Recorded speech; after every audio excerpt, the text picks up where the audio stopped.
heading for Dallas County in north central Texas until 11:30 p.m. Central Daylight Time. At 10:49 p.m. Central Daylight Time, severe thunderstorms were located along a line extending from Coppell to Dallas Love Field to near Duncanville, moving east at 25 miles per hour. Hazard, 60 miles per hour wind gusts and nickel-size hail. Source, radar indicated. Impact, expects damage to roofs, siding, and trees.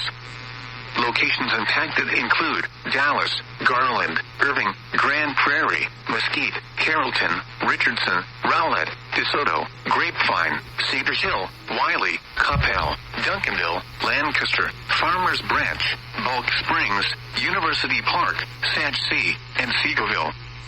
This includes the following highways: Interstate 35E between mile markers 416 and 445. Interstate 20 between mile markers 454 and 485. Interstate 30 between mile markers 32 and 64. Interstate 45 between mile markers 274 and 284. For your protection, get inside a sturdy structure and stay away from windows.